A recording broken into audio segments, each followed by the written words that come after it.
Divorced. I know what you're thinking. Emma, 50% of marriages end in divorce. Don't be so dramatic. Wrong. This percentage is so outdated. It's 80% now. Also, I'm not upset because my parents are getting a divorce, but because...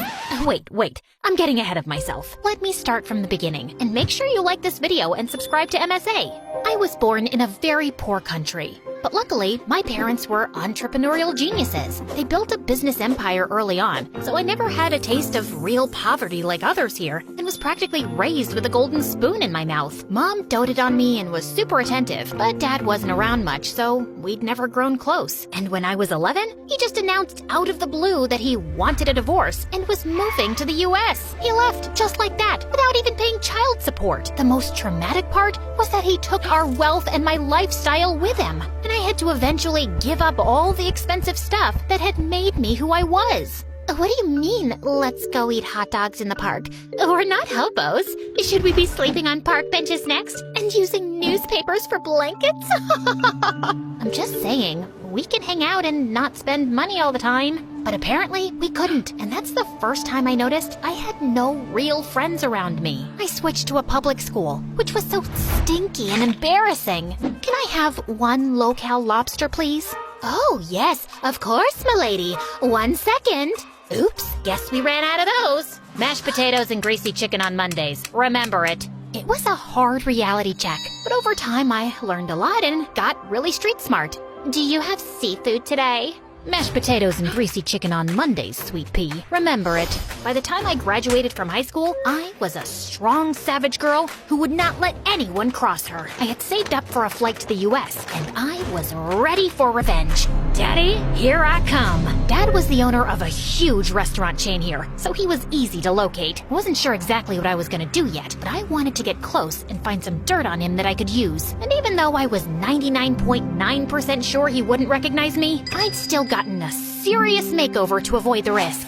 Hi, I'm Emily. Are you looking for waitresses? Yes, we are hiring. We'd be happy to try you out. And so I began working there with no clear plan in sight. I just knew a salary didn't qualify for revenge or even child support. One day, as I was polishing the cutlery in the kitchen, I heard Katie crying while she was on the phone with someone who was clearly yelling at her. Poor Katie. Her husband is a nut job. This happens often? Why is he yelling at her? It's probably something to do with work. He is the boss after all. The boss? As in... Yep, that's his wife. Wife? He remarried? I must have fainted, cause the next thing I knew, I was lying on the floor and Colin was checking my pulse. Gee, you scared me. What happened? I said Katie was the boss's wife and you went pale and fainted. So you tell me what happened. Oh, I think I just didn't drink enough water today, that's all. Sure, okay. Colin and I became the closest co-workers. He sort of became like a guardian angel to me. Your lunch today has all the nutrition you need.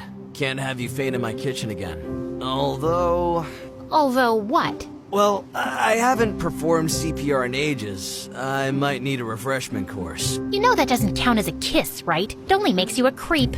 Emily, you pervert! How dare you go there? I was merely suggesting you help me practice a life-saving technique. Ha ha ha. Colin, you know, if you want, you can ask me out like a normal human being. As I was walking back home that evening, grinning from ear to ear that I finally had a boyfriend who seemed to like me for me, I remembered that he actually didn't know the real me. He didn't know my name was Emma or that our boss was my dad. Over the next few weeks, I kept looking for an opportunity to tell him, but there never seemed to be a right time. One day, Katie told us there was an extra shift available for a waitress at their house because they were hosting a party, and I jumped at the opportunity. Bingo!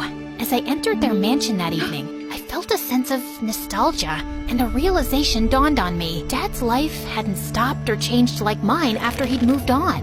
He didn't actually lose anything. For him, Mom and I were just a pit stop.